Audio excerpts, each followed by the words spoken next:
try to make my plan. Sorry, I couldn't study some No because of problem. some reason. You can take your time. There is no problem. Okay, So, okay, whenever you feel comfortable, you can speak. So, our first question is okay. explain the relationship between signifier and signified. So, who is answering this question? May I? Yes, please. The relation between signifier and the signified is an arbitrary one because there is no natural or logical connection between the word and meaning. It is only fixed in a certain culture or within a single language system, and it varies from the relationship between one signifier and the one signified changes from one culture to another culture. Like for tree, we say tree in English. In Hindi, we say ped. In Bengali, we say gach. So the thing is same, but the word changes. So the relation is essentially arbitrary. Okay. Anyone wants to add more points? Yes, ma'am. Okay. The relation between signifier and signified is studied by the Ferdinand de Saussure in his work Course in General Linguistics, which is published in 1916. So, in this work, he has described the relation between them. So, first we will understand what is signifier and what is signified. Then we will talk about their relationship. So, signified is the idea or the concept that signifier refers to. So, what is signifier? Signifier is the image or the sound. In simple word, we can say that it is the medium through which we convey our idea. So, it is the sound image or mental image, and signified is the idea what we refers to. And so, relation between them is arbitrary. It means that there is no relation between them. There is no natural relation between them, so we cannot give the logics, or we cannot scientifically prove that what is the reason behind to name this thing so and so. Suppose if I give my example that my name is Diksha, so there is no natural relation between my name and me. It is the identity given me by my parents. So same here is with the signifier and signified. There is no relationship between them, natural relation. It is the randomly given. So in simple word, it is the arbitrary. If we take example of any flower also, so suppose if we take the example of rose, so in English it is rose, and in Hindi it is gulab. So it is randomly given. There is no specific quality. So it is given in historical time. So through its convention that the qualities have been built. So if we talk about rose, so the image instantly clicked in our mind that what is rose. So now we are able to connect the word with its meaning, but it is no natural relation between them. Thank you. Okay. Yes, Naz ma'am, you are answering. Yeah, good evening, ma'am. Good Good evening. evening, everybody. So these two people have already cleared it. Let me add a few more points over here. So according to Ferdinand Saussure, he has talked about language, that language is a system of signs. And he developed the concept that sign is basically having two components. One is signifier, another one is signified. So whatever the image or the sound, like word, we are pictorizing or speaking, is signified, and sorry, signifier, and the the mental concept which get originated from it is the another term signifier. As Diksha, I think Diksha has told that her name is Diksha, and the so there is no natural relation between the word Diksha and her, but it is all about the mental concept that that her parents has given this name to her. So yes, Shirshar also have told very clearly that it is a psychological concept, not a natural concept. And yes, there is basically a fixed mental state which we are approaching to. That Shirshar also has claimed. So this only I want to explain. Okay, Raghavan sir, you are answering. You have raised your hand. No, ma'am. I just raise my hand for first time. I'm Acha. listener. Okay, okay. I thought you have raised for the question. Okay, anyone? No, sir.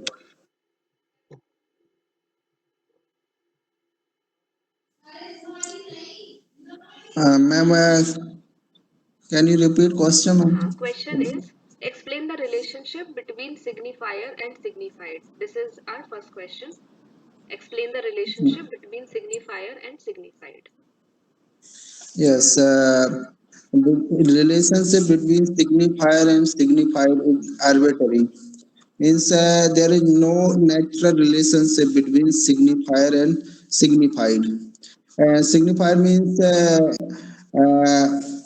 sound image or bird word that is symbolic, and we can write and we can speak that is symbol, and this signified is the concept or mental image, or we can say mental image that affect our mind. So we understand the relation what is saying. For example, dog, dog, it is word image, and that sound create in our mind the image of dog, or we can say mental concept create in our mind by this sound. And this sound is not a this is not a natural relationship between the signifier and signified, because dog in english, but another in hindi we can kutta, and other language other word also. So means same object but different uh, signifier. So there is no natural relationship between signifier and signified. This is arbitrary. So yeah, this is from my side. Okay. Anyone answering the question or should we move to another?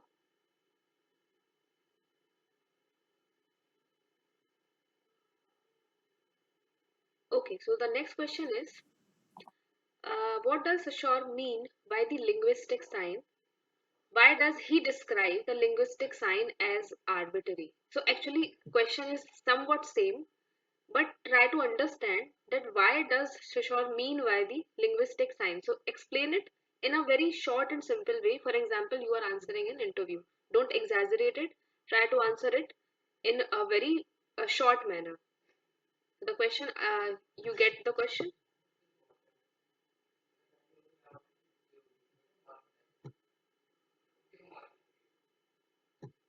Everyone?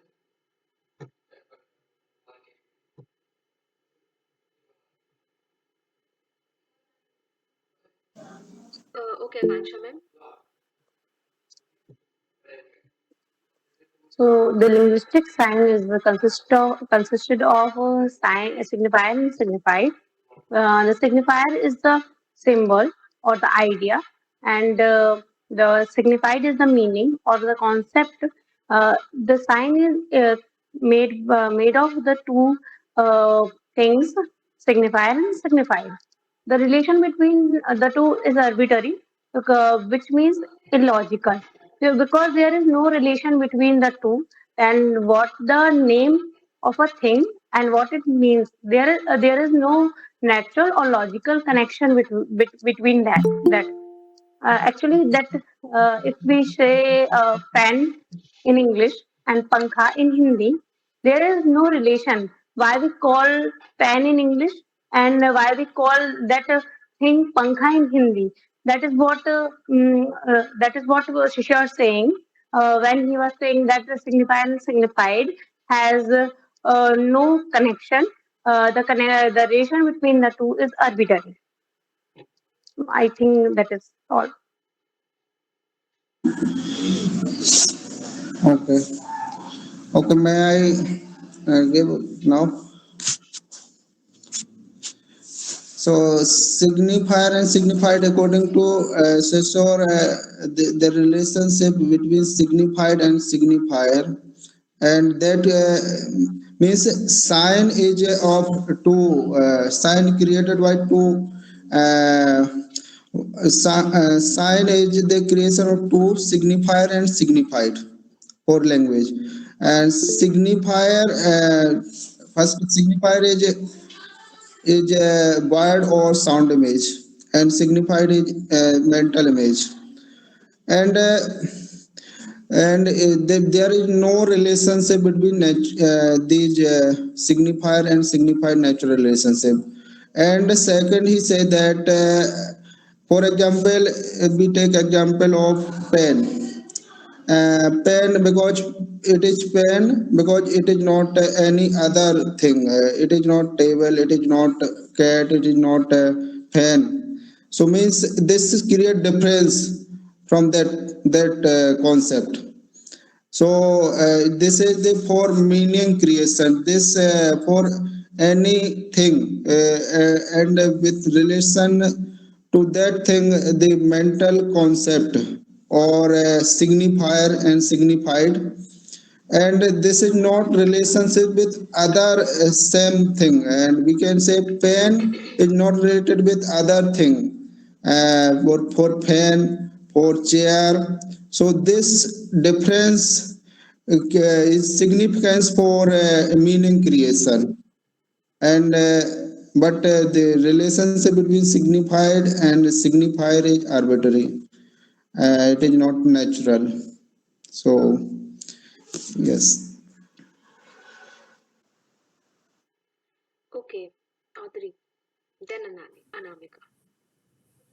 So, linguistic sign is the union of signifier and signified, and it's not the mental. It is just a mental association which happens in the of the person's brain, where the signifier and the signifieds get unified. It's an idea which represents the basic unit of language, and as earlier discussed, it is arbitrary because there is no natural or logical connection, and it is socially constructed, and the meaning is based on convention.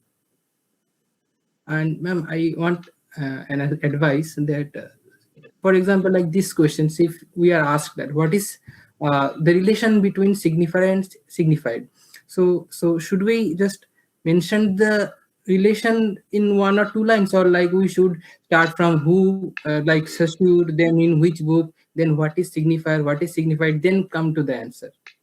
Don't like we don't need to mention the book initially because someone is asking. So actually, they know. You can explain what is signifier and signified, then discuss the relationship. So question answer will be 3 to 4 lines. That signifier is the it can be symbol, sound, any letter that gives an idea of a concept. For example, if we are talking about chair, so we write chair. So that is a symbol, that is a word we are writing on paper, and that is giving a concept in our mind that is signified, that idea of chair that is coming in our mind. So explain in this way. And this relationship is very arbitrary. So and it depends on the language system. So different language has different language system, and system has signs, different signs. So one concept, if concept can be similar, but the signifier is different. So the chair will be there in every language, but in Hindi we say kursi, but in English we say chair. So the signifier we are changing, but the concept is same. So the signified is same, but signifier we are changing depending on the language, and that change is arbitrary. It has no logical meaning, or it is no sense. It is just randomly we have selected that this object will be called chair and that object will be called mobile and different things. So that thing is very arbitrary. It depends on the different language system. So this way you can answer this question. Ma'am, should we say it is, I mean, there is no logic at all, or like it is socially constructed, which is better? Actually, there is no logic, and yes, it is socially constructed. We cannot say that it is socially constructed because that is very random. Some, for example, uh, we call sky sky, but there is no reason why we call sky sky. And in Hindi we say asman or akash. There is no There logic. is no actual reason, right? So we the simple word is that is arbitrary. There is no logic, but it depends on language system. So different language has different signifier for the same concept. So you can say that concept will be similar. So sky will be there in every language, but signifier will change. So this way you can explain. And one thing that in for one signified, there are multiple signifiers also, like the synonyms, as we say. That is depending on the language. Because if we suppose in English we say sky, but in German it will be something, in French it will be different, in Sanskrit I don't know what, Akash Ambar I think Hindi hai. So in Yes, every and language, yes. Derrida also argues that that is also not, I mean, correct. As he said, if we say red, it can symbolize multiple meaning also. There is no single meaning of a word. He is based also on their rejected the context. concept. Yeah, Yes, he we will go also to Derrida reject that. slowly. We have both the critics, both are Yeah, contrary to each other. the So we will discuss Derrida also. But let's just go very slow because it is very interesting. आज का session बहुत interesting है. So Shaw and Derrida दोनों एक दूसरे को contradict करते हैं. Okay, so ma'am is actually right. So Derrida has a very different explanation for this arbitrariness. So here Saussure is saying that every signifier has a signifier, a concept that leads to that concept. And somehow he is saying that that is fixed, somehow that is fixed. But here Derrida comes and he says a different thing. We will discuss later. So this thing you got na about the signifier and signified. Okay, Anamika, you were answering? Yes, ma'am. Ma'am, I have prepared a crisp three-line answer for Okay. it. Shashor defines the linguistic sign as the combination of signifier and signified.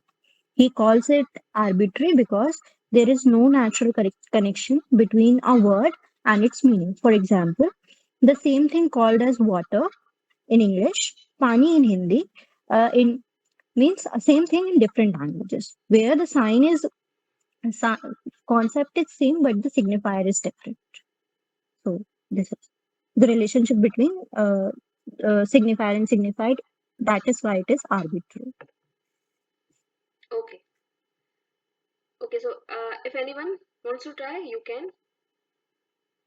So my next question is, what? How does Shishor differentiate between synchronic and diachronic linguistics?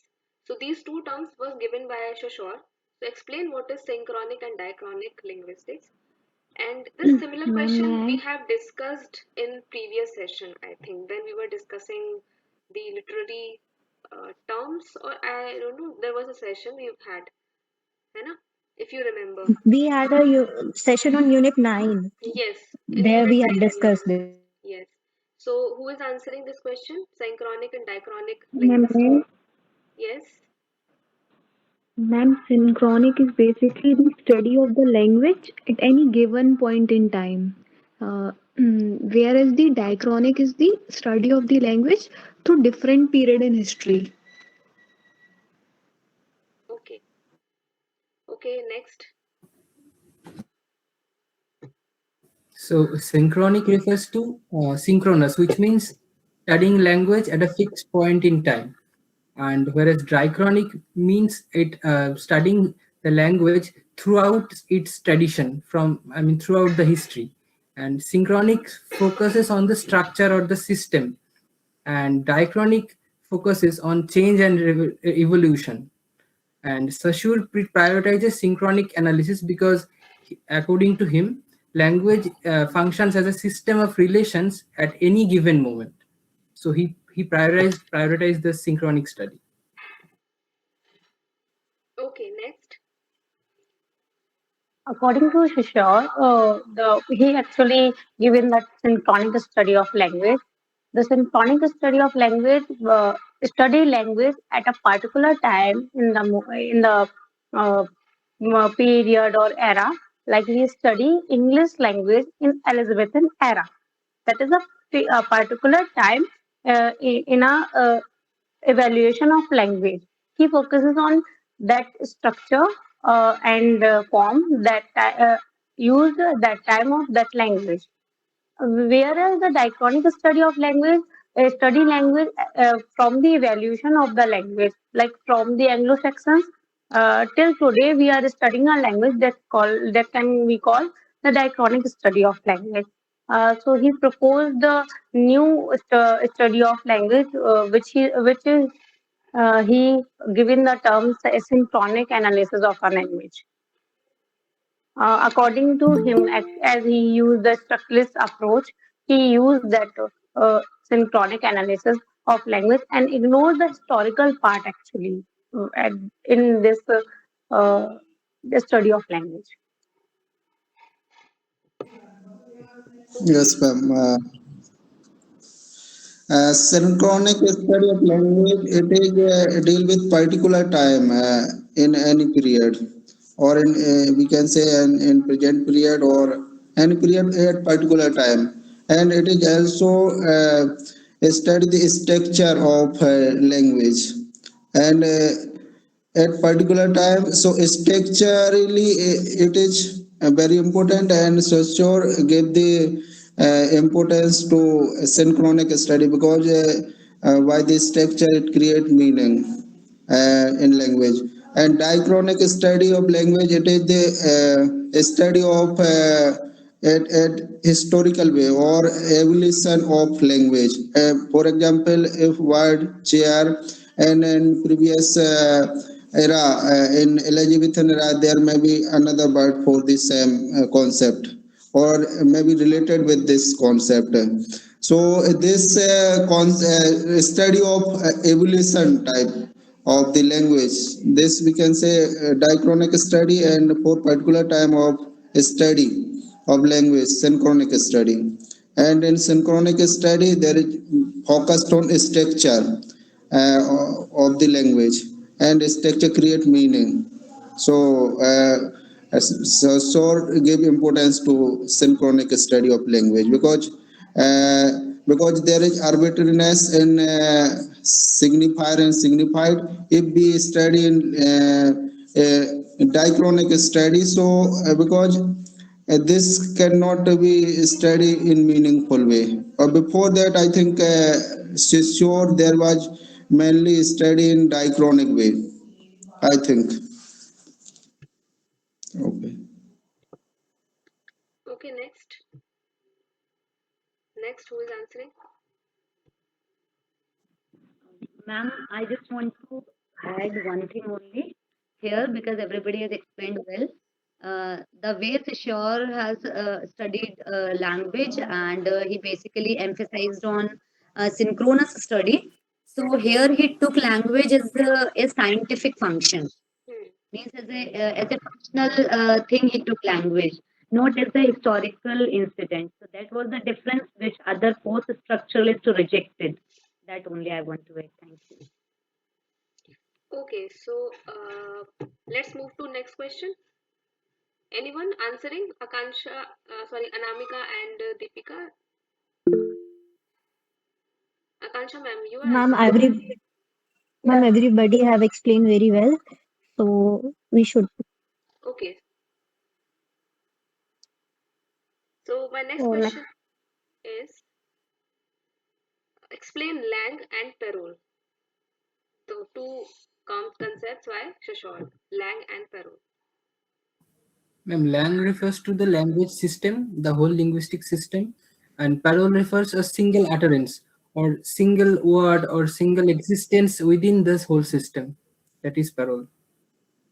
Okay, Ma'am, language is structure or the system of the language, shared set of rules, convention, structure that allow people within a community to communicate. A parole is basically a individual instances of a speech and writing, or we can say the individual uses of language is considered as parole. okay, yes, slang is the system of rules used shared by a community or used by a community um, in which they are presenting any sentence, whereas the parole is individual speech, like A single sentence used differently by a Bihari person, by a Rajasthani person, or by a Bundelkhandi person. They have different parole. They produce the sentence or speak the sentence in a different manner. That is parole. Uh, I think yes, that is not. Uh, yes, we can explain, but it is similar, sounding like accent. But parole is not accent. If I'm not wrong. Parole is not by community. Parole is by individual. Individual It is the individual instances. choice of You will take words, Yeah, how we are that speaking. is individual. As if a simple word we are explaining that to a person, so I use different person so they can see the say difference between the parole. That is why I use the different region person. I know that in a community, every single person speaks same sentence in a different manner. That is parole. Okay. yes. Not just that, but everything you utter in a whole day, everything we say, each one is a different parallel, isn't it? Yeah, I think Yeah, Yes. that just is Not meaning is ideology, parole it's is parallel. the individual choice how we are speaking, and the lang is complete yeah, language system. This way we can yes. explain. Okay, Diksha, you have raised Yes. your hand, and Vrindavan sir, you are answering. है ना? So both answer this question one by one. Yes, ma'am. Leg is the language whole system of rules and convention, social convention. That is standardized language, and it is the rules or system of language. And parole, it is the individual use of language, and this is for useful because this give the individual expression to freedom in different way and in any language, because if we say there is only fixed system to speak, so every person cannot in this way express their view. So leg is the whole system of language to understand social convention, and uh, parole is the individual use of language. Okay. So next, Ma'am, I think we should move ahead because everyone have covered each and every point. okay, the question is actually very simple. There is nothing to discuss much. So my next question is very interesting. Uh, Question is, what is meant by free play of signs, and how does Derrida critiques Saussure's structuralism? So, what is he meant by the free play of signs? And he actually criticized the structuralism. So, how does Derrida criticizes Saussure's structuralism? This is the question. Everybody Actually, the free understood? play of sign. Yeah, right. Okay. Yes. I was saying the free play of science is mean that meaning is never fixed. They are playing in the context. They are changing. The meaning is changing each and every time. So meaning is not fixed. It is unstable, unclear.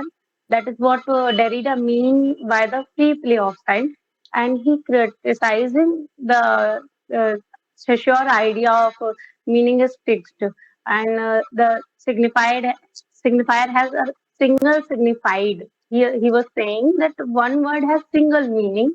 That is he saying that is not fixed and that is unclear. There is a ambiguity, and a one word can have multiple meanings. That is what he mean by the free play of signs.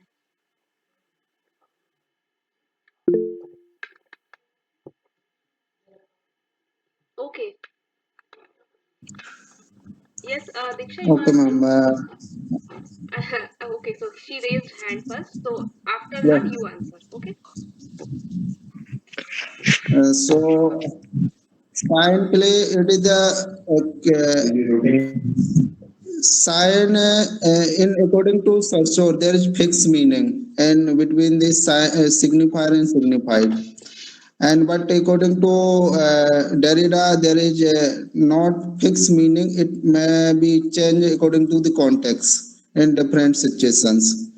So he say that sign are playing in different contexts. They are not fixed. There is not fixed meaning or in structure, and so he reject or he criticize the fixed or meaning of structuralism, that structure create fixed meaning.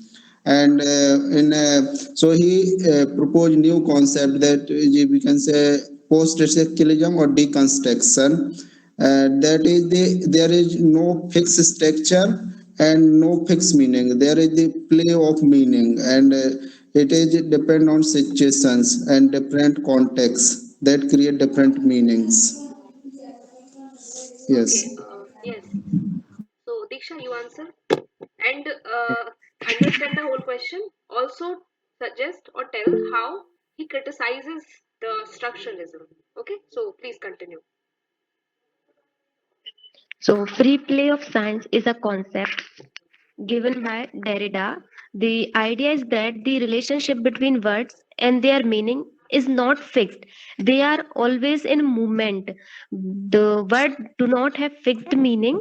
They are always shifting from one word to the another word. And it challenges the Saussure's idea of fixed meaning or structuralism, because Saussure said that everything is structural, and uh,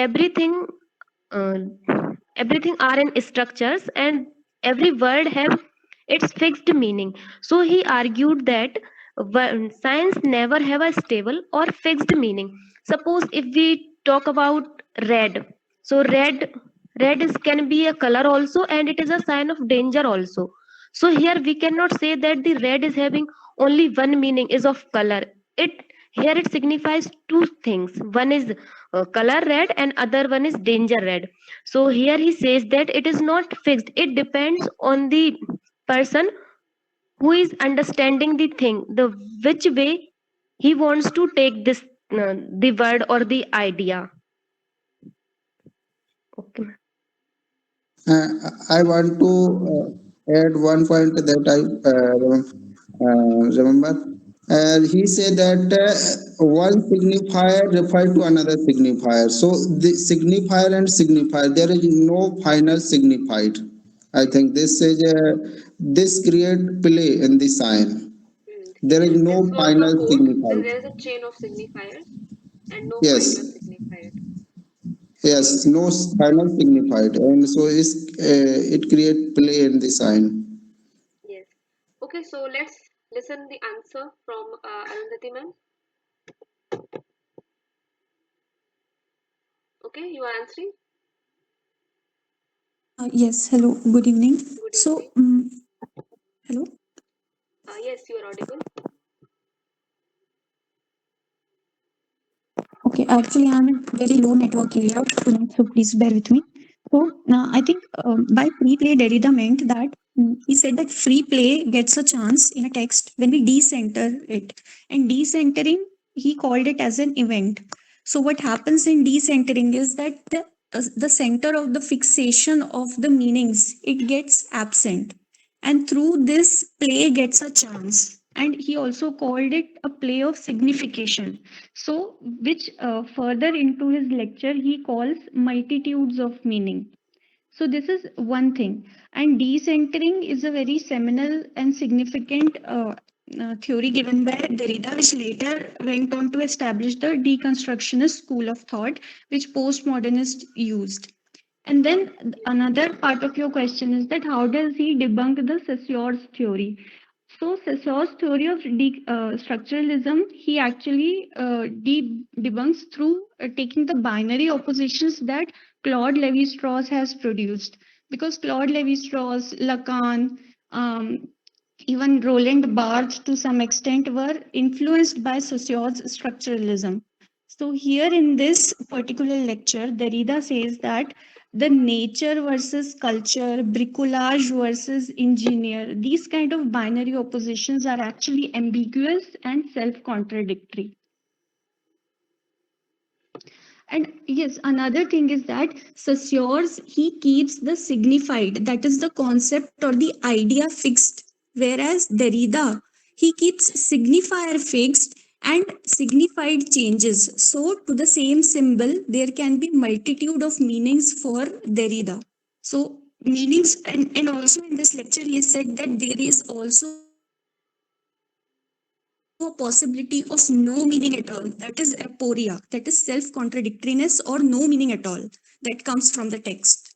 So here for Derrida, signifier, it remains the same, but signified changes. Whereas for Saussure, signified remained the same and the concept remained the same. But the signs that allude to the concept, they kept on changing. Yes.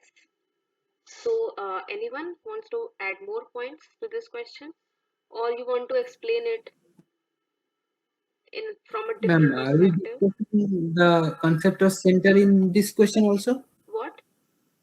Are we discussing the concept of center within this question? You can discuss, Yes. like if you want to add that to your answer, you can, because the concept actually he has given the theory which is similar, connected to each other.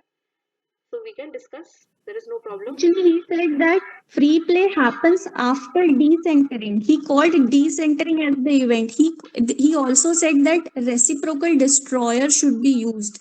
That is what actually happens is that one school of thought it leads to another school of thought. It actually like post structuralism, for example, will ultimately try to debunk all the theories of structuralism, and in doing so it is actually contradictorily keeping structuralism at the center of its argument. So what happens is that all the time post structuralist thought will keep revolving around the structuralist thought itself, which it claims to debunk in the first place. So kahin na kahin it's like a chakravyu. You are fixed, you are still fixed, you are not able to completely deconstruct it, decenter it. So with this is the decentering event. He said this decentering event you first do, then free play will become possible. आप structuralism के concept से बाहर तो निकलो, तब आप post structuralism को properly explain कर पाओगे. उसको सेंटर मत रखो. जिस चीज को आप डिबंक करना चाह रहे हो उसको सेंटर में मत रखो. This decentring event, this is the very first concept जिससे all other concepts such as trace, aporia, he goes on to explain further in his lecture. Yes. Anyone with the same question? Okay, so as earlier discussed, I will just keep it short. So, according in Saussure's terms, pre-play means that meaning is never fixed. Oh, sorry. Please, could you please repeat the question? I forgot. Question is what he is meant by free play of signs, and how does Derrida critique Saussure's structuralism? This was the question. Okay, free play means that meaning is never fixed, and signs refers endlessly to other signs, and there is no final signified. And in this comes the concept of center by what means that the center is the core of the structure which governs the structures, which sets the rules, and which is in control of the center. And in according to Saussure, that center is always fixed, and it can be challenged. But in this case, Derrida proposes that the center, although the center belongs to the structure, yet it escapes the structure. That means he states that it can be challenged and it can be replaced. Like if we think about the history of history of British literature, at first, at the center of the society was Christianity, then came monarchy, and then came humanism. So, although the structure remained, the people remained, the normal जो हम जो बोलते जनता बोलते हैं, they were there, but the center kept changing. So that that conception of stability was challenged by Derrida. Yes, so let's add that next question also, because both questions are somewhat similar. So the question is explain the center concept of center and structure, and why does Derrida argue that the center both belongs to or escape the structure? So let's add this question also.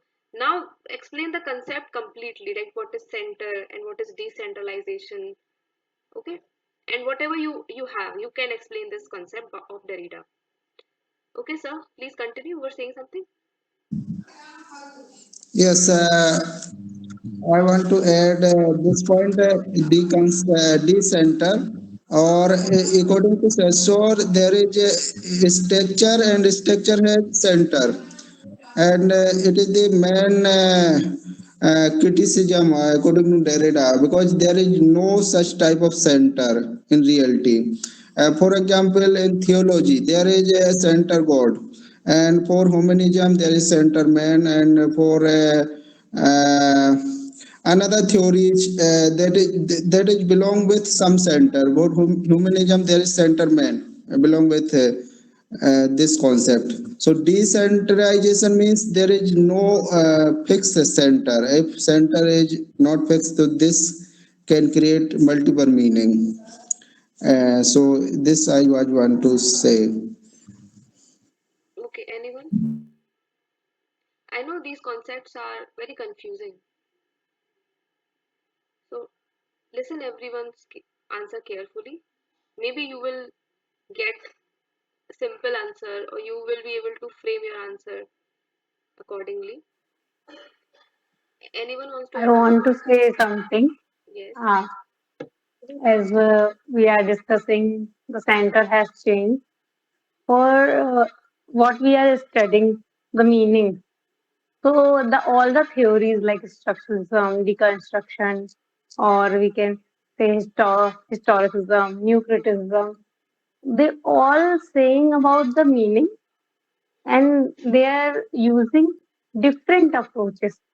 So we can say they are also changing the center altogether in every approach or every theory or every era. The meaning is changing according to the mm, person who is giving the theory, the meaning created by this and meaning created by that. That is also something related to the center changing for the meaning also. Yes, ma'am, or this concept is not only related with language only, but it is also related with religion, politics, and society. Because he claim and he challenge to everything that is meaning to understanding of a society, of politics, and after this queer theory or gender study, this is also influenced by and post colonialism.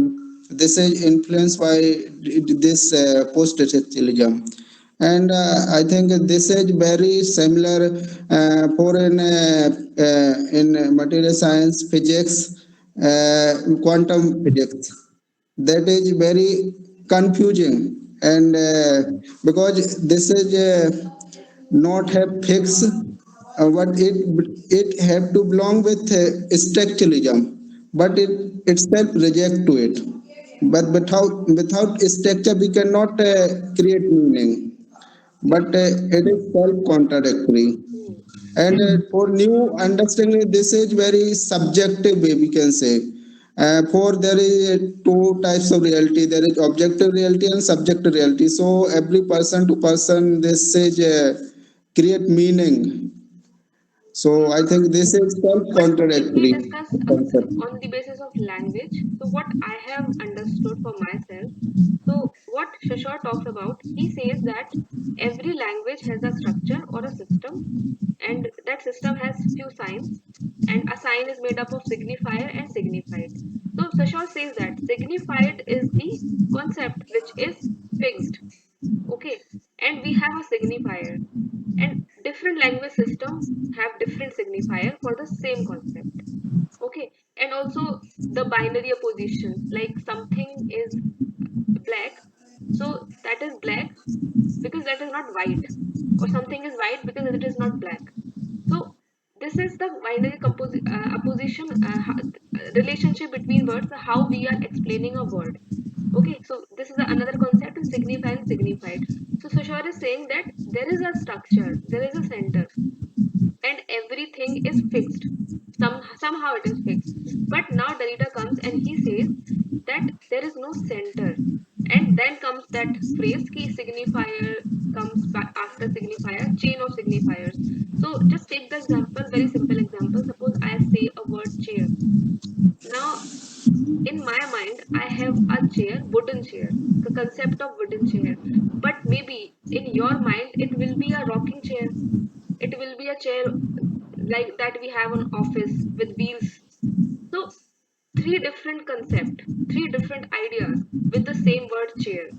So now we have different signifier, and one I have said the word chair, and it has a different signifier, and now the concept is actually not same. For you, the chair is different. For me, the chair is different. For example, take the word dog.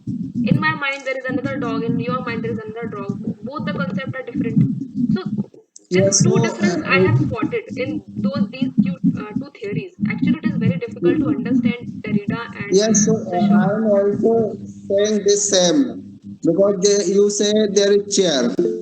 That is, you can say objective reality, Yes, and which Akansha is ma'am is saying more that chair evident. also symbolizes power. So it is also an abstract meaning of that signifier. An abstract Yes, meaning which is not an object.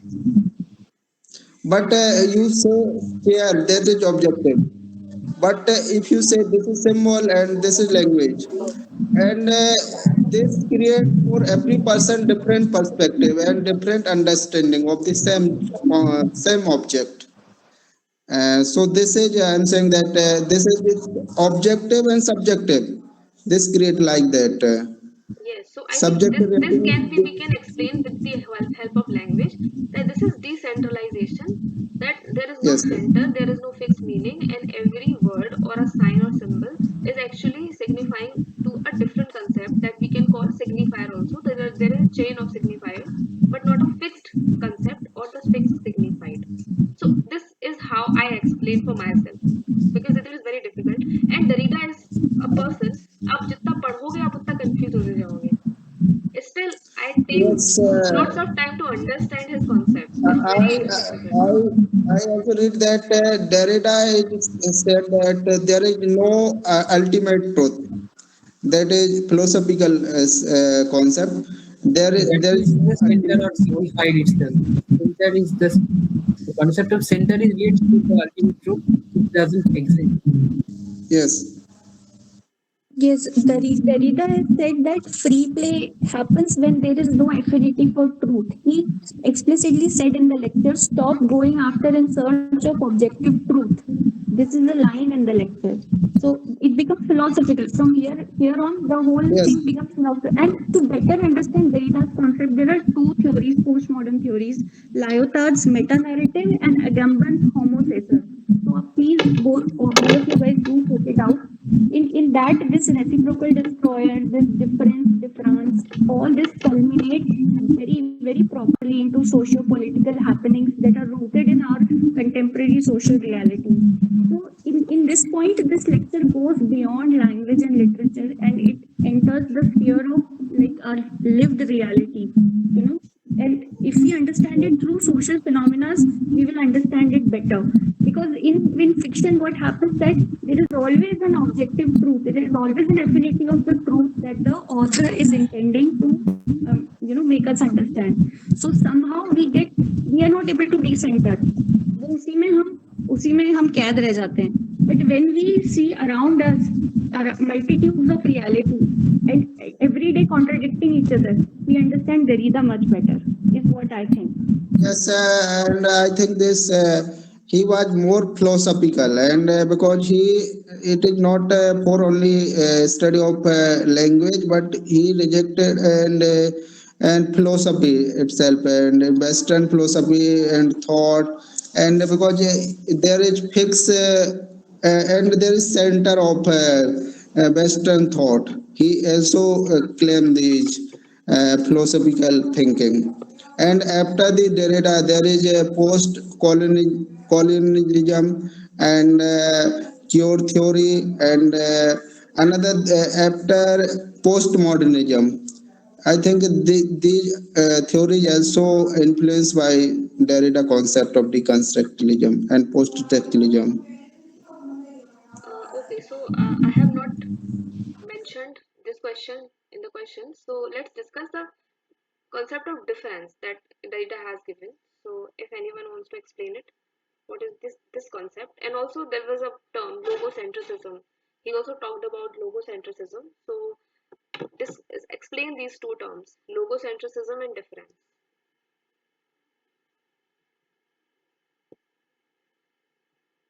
Anyone? What is logocentrism and what is difference? The concept given by Derrida. Logocentrism, in logocentrism, the center of logic or reason. In Western philosophy, there is means in enlightenment also there is a center of logic and reason, that is we can logocentrism. And difference, there is difference and differ, and means if we take two things and they may be different from another, but this is like a signifier, indicate to another signifier, and this create difference, and I am not able to speak properly, sorry. Okay, I want to add one point here before speaking or before you answer. Suppose we don't know answer of any question in the interview, do not attempt it. Just say sorry. Because अगर आप गलत बोलोगे ना तो वो थोड़ा सा गलत impression जाएगा. Simply say, I don't know, sir. I am not able to recall right now. I'm sorry. Don't try. Don't attempt to answer every question. Okay? Very simple. नहीं आ रहा. और अगर आपको लग रहा है ना कि आप कंफ्यूज हो रहे हो, आप अटेम्प्ट कर सकते हो. You can say, sir, I'm confused little bit. I want to try it. If I'm wrong, please pardon or please sorry. कुछ भी. But ये बोलने का भी टाइम नहीं होता because we have very limited time. Just skip the question, say sorry. क्योंकि Actually, in Hindi we can say, but in English some words not recall, so then concept. हाँ, because ये concept को Yes. अगर आप 1 या 2 minute में explain करना चाहते हो तो आपको बहुत बहुत ज्यादा स्टडी करना पड़ेगा. जब हम खुद समझ पाए बहुत अच्छे से तब हम उसको छोटा करके 1-2 मिनट में समझा पाएंगे. Otherwise it is very difficult. और फिर क्या होता है ना, जब आप अपन अटेम्प्ट करते हैं इस टाइप के क्वेश्चंस तो वो क्वेश्चन ना एक तरह से भूल भुलैया जैसा बन जाता है. फिर उसमें हम खुद ही फंस जाते हैं. एंड Actually, जो इंटरव्यूअर है ना, they also get this idea कि now you have lost your confidence. And फिर वो ऐसे क्वेश्चन आपको फंसाने के लिए, कई लोग मजे करने के लिए बैठे रहते हैं कि चलो अब तो कैंडिडेट फंस गया, अभी हम उल्टे सीधे क्वेश्चन भी पूछ सकते हैं. सो avoid these things. yes. Okay, yes, Anuriti ma'am, you answer. Yes, ma'am. So difference and difference. So difference is where the meaning is different from the stated, which means that it varies, it diverges, or it contradicts. And difference is where the meaning is deferred, means postponed, delayed. So there is a difference from what is stated and what is intended to be meant. बहुत easily we can understand these two concepts from a genre of literature each. So for difference, see, we can take Faulkner's Sound and Fury, which has three narrators, multiple narrators and unreliable. So there are three narrators and they all narrate the same event leading up to the mother's death with varying contradictions. Okay. So here Derrida's difference comes into play. That meaning it diverges, it varies, it contradicts. And similarly for difference, where the meaning is delayed, postponed, or deferred, we can see open-ended novels. So like someone was talking about social reality. When there is a novel, Someone's Woman, where it's open-ended. I mean, there are many novels. They're not coming to my mind right now, any example, but where the meaning, where the ending is not fixed by the author. So every decade or every century you pick up that novel, a new meaning will come up. So here the meaning is deferred, indefinitely postponed. you know. So yeah, these two, like this is how I understood difference and difference, but definitely it's Derrida, it's more philosophical, and the more you read, the more meanings come out of it. So yeah. Yes, very well explained. And you can explain this way in the interview also, and everyone, you can take the example like she has explained. And this is a very like crisp and very simple explanation of that concept. Okay, Audrey, you answer.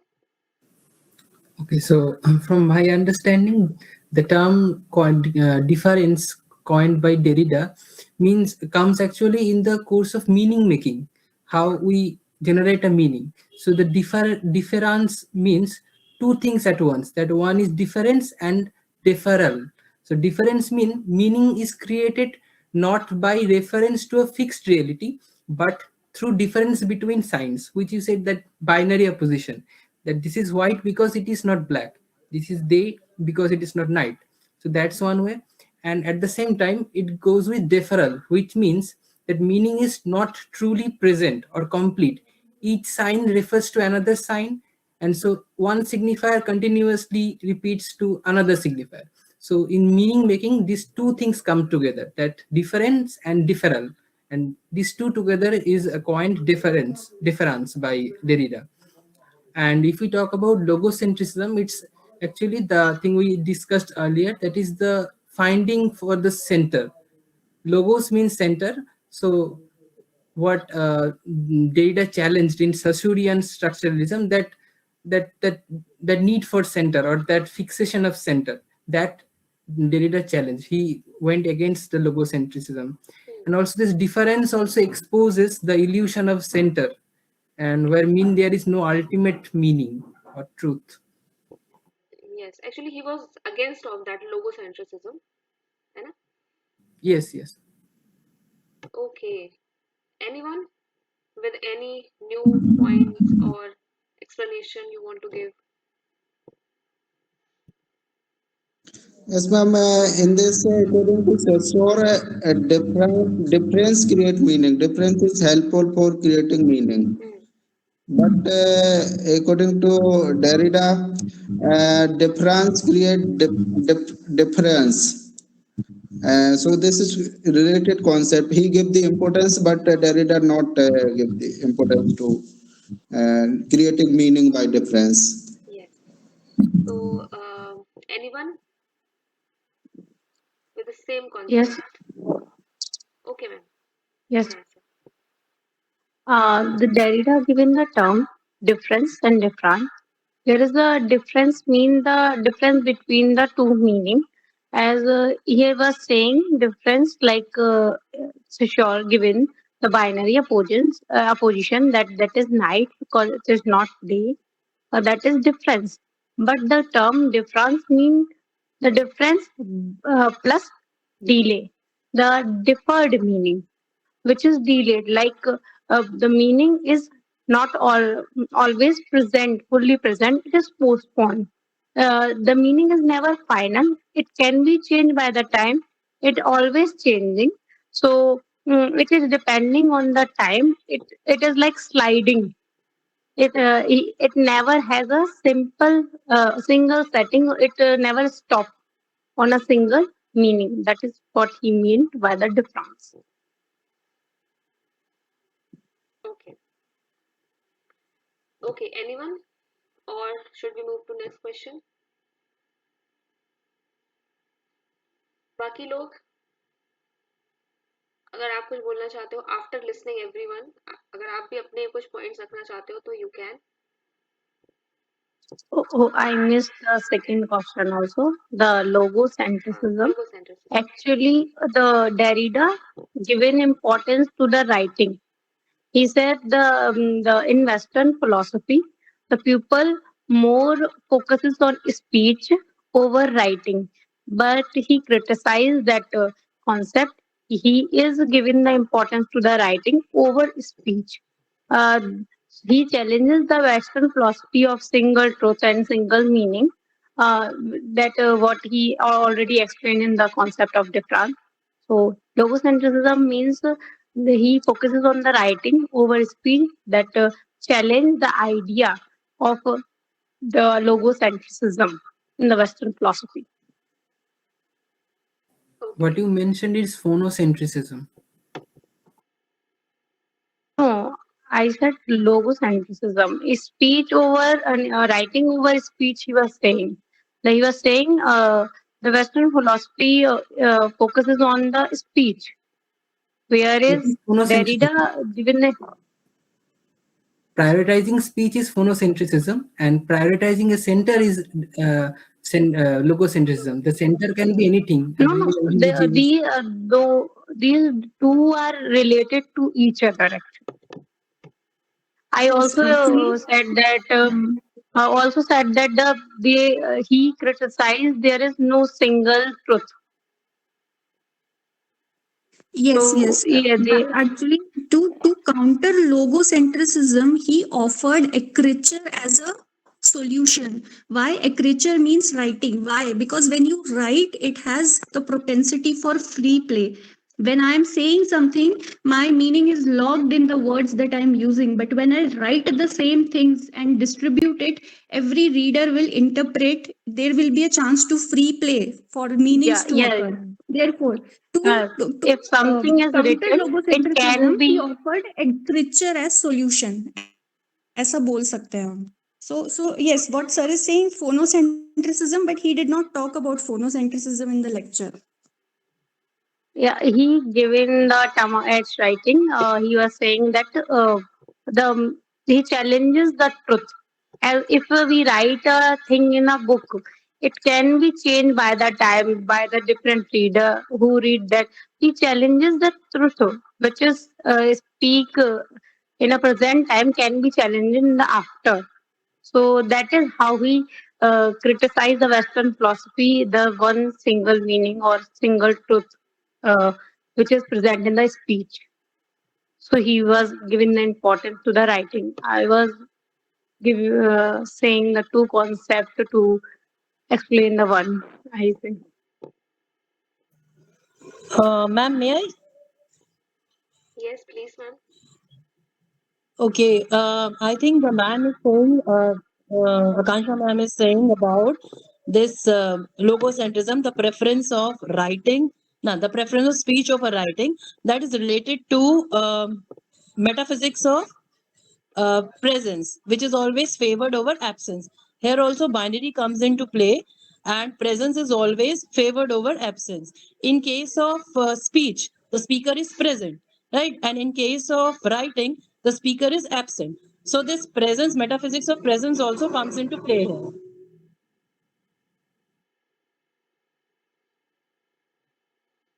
Yes, exactly. You have And in mentioned case this of, point. Yes, please yes, continue. and in case of difference, we can also explain it in a single statement that we cannot bathe in the same river twice.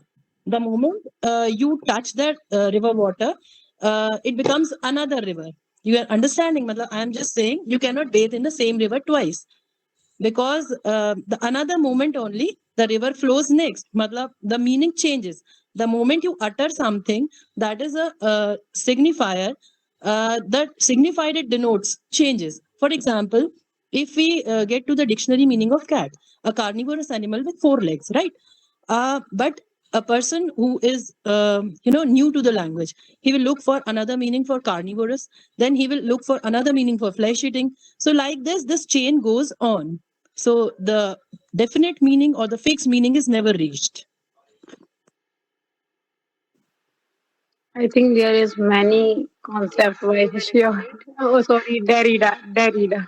And So I'm asking, the like mixing of each concept is like we are being confused between the two because he given many terms, many.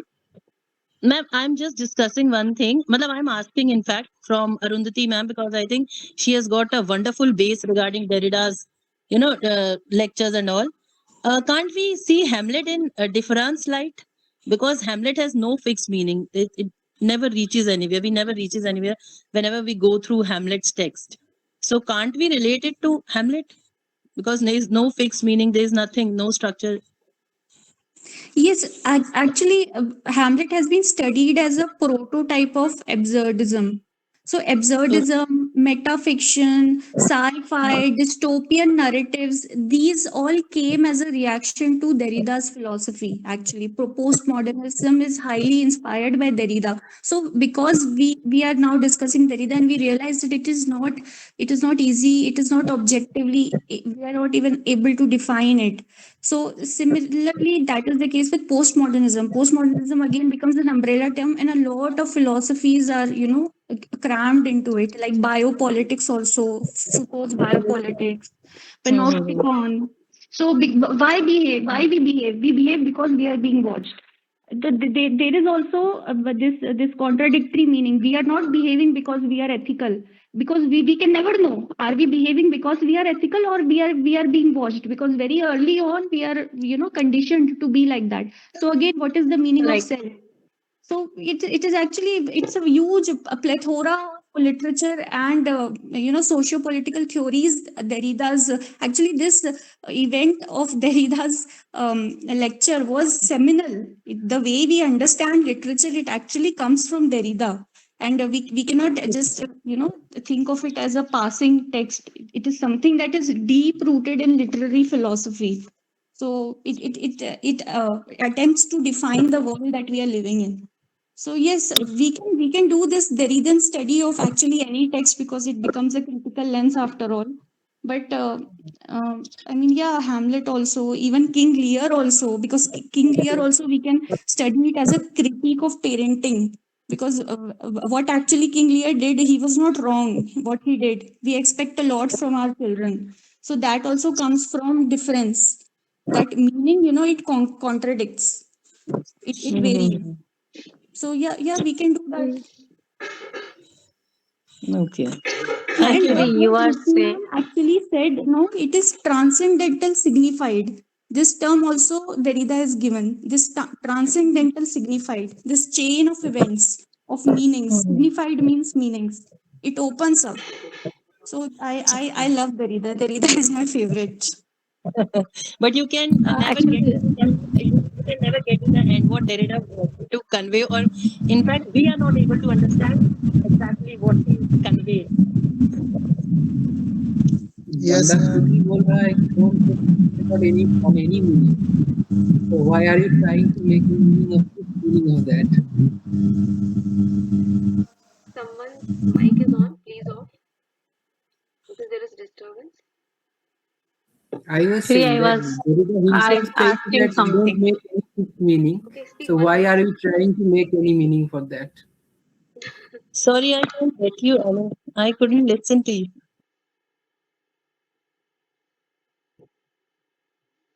Okay, what happened? There was Actually, I disturbance. was asking something. Yes, you can ask. Like Arundhati ma'am said that we were watched all the time. So you are mentioning George Orwell here. I was asking that in between what you said, and also the postmodernism, which is mostly related to the fragmented reality. There is everything is complicated. We can It is complicated, actually. So, I think let's move to discuss Alan Showalter. Or if you want to continue Derrida, you can. Or if anyone wants to add more points, you are welcome. But ma'am, what do you think about Derrida? We want to know your views. I have shared my whatever the views I had, this much only. Derrida is like out of my zone. if we go through a single writer that much, we will Actually, what dive happens, I always dive into the no, I always theories. keep a very practical approach toward literary theories and criticism. I read only that much important for the exam and for my own understanding. I'm really very practical with these things. Sorry if you say that. I really don't like my my philosophy is that read that much, only important things. Avoid everything, because there is so much to understand it, so much, and we are not here to Yes, do right. research on that thing. But yes, if something is you like you are interested in that thing, you can read. There is no limit. Like Arundhati ma'am, she has really vast knowledge, and actually उनका Derrida favorite भी है, तो we can expect कि, and we can understand why his answers, sorry, her answer की she knows very well. But I know that much कि मुझे बस इतना ही पता है Derrida के बारे में, and that was enough for me.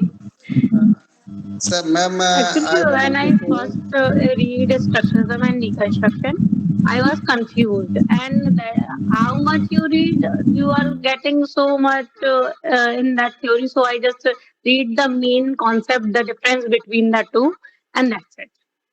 I can differentiate between the two, and that's it. I Yeah, will not that's read enough. Like, no, I'm much on that. not for the joke purpose, but practically, like all the members present here, if you are not able to understand everything, there is no need. Understand the difference between the two person and their theories, and read whatever is important for your exam. That we need to read, nothing else. We are not doing research. So I always say this thing to everyone. If you are interested, you can read whatever you want. But there is no competition happening. This much I should know. You know, this is the thing. Mhm. Yes, and actually, this is the practical approach, and it's quite nice. I mean, we need to adopt it. Yeah, actually, in not only for the exam, in your life also, you need to be very practical. Avoid all We the unnecessary things from your life if you really want to be happy. And this actually, approach, this approach is not for the exam also. This is for my life also. Avoid all the red flags. This is a new term, na? Like Gen Z terms. And be very particular with your things. Okay. Actually, ma'am, I was also thinking the same because sometimes we are taking too much time for each question. We are getting deviated. But होगा यही कि वहाँ पे तो इतना time हमको नहीं देगा, तो we No, would not be able to complete the answer. So exactly. we can do that. That when we are discussing the questions, we can complete it quickly.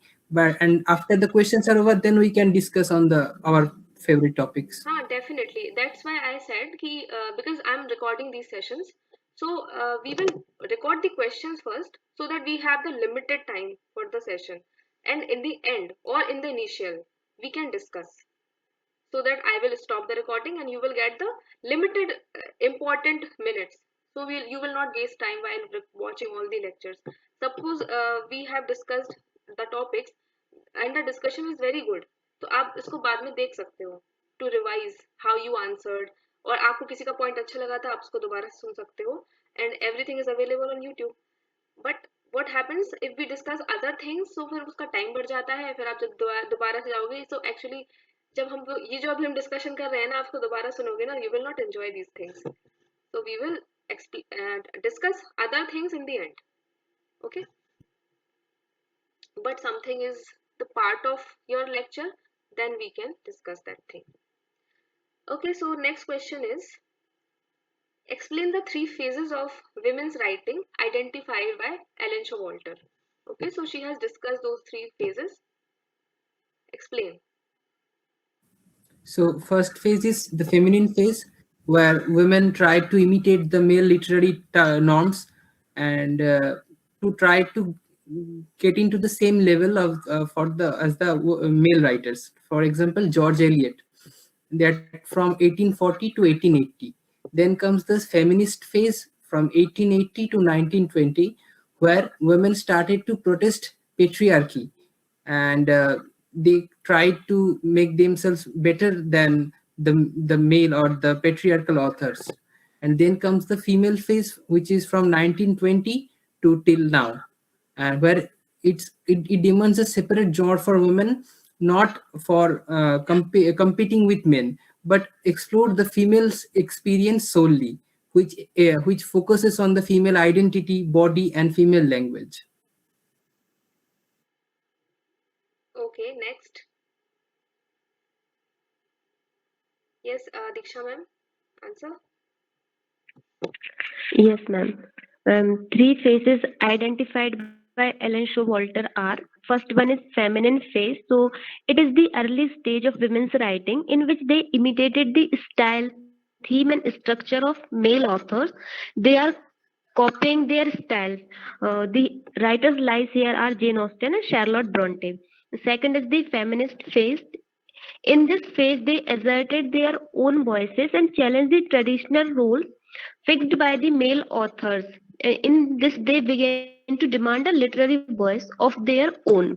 The writers are Virginia Woolf and Kate Chopin and Mary Wollstonecraft. And the female phase, in this phase, they represent when women writers begin to develop their own literary tradition. In this, women begin to explore their own voices, language, and they want their own literary tradition. And the examples are Sylvia Plath and Toni Morrison.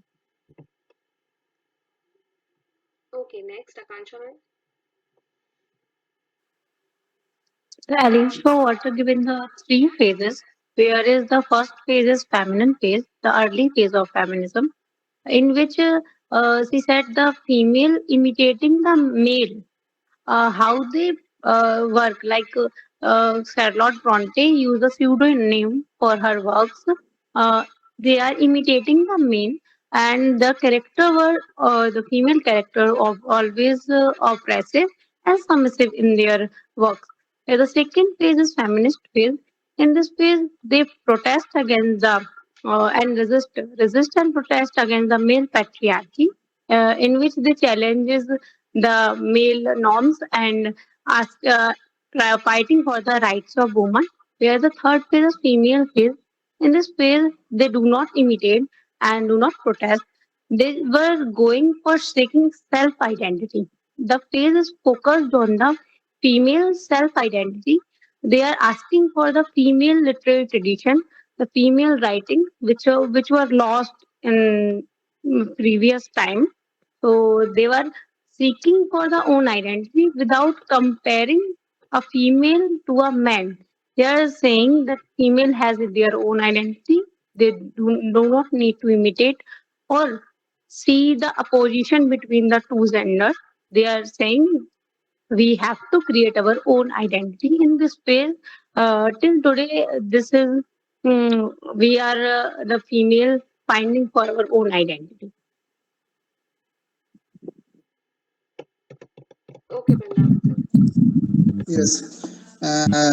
There are three female pages. One first is feminine. It is from 1840 to 1880. And in this page, female writers were copying to male writers, and they want to acceptance from male dominance and male patriarchy, and so they accept all the males, and they also take pseudonyms. For example, George Eliot take pseudonyms because she was female, but he take a male name. So in this page, female writers were imitate and acceptance from male dominance and male patriarchy society. And the second page is feminist page. It is from 1880 to 1920. And in this page, the female writers want to protest against patriarchy, and they fight against their oppressions, and they want to identity, and they want to protest from this patriarchy system. And third is uh, female page. This is from 1920 to onward, and in this page, female writers want to their own identity, and they want to explore on experience and thought in our literature, and they want to create female own traditions in their own way.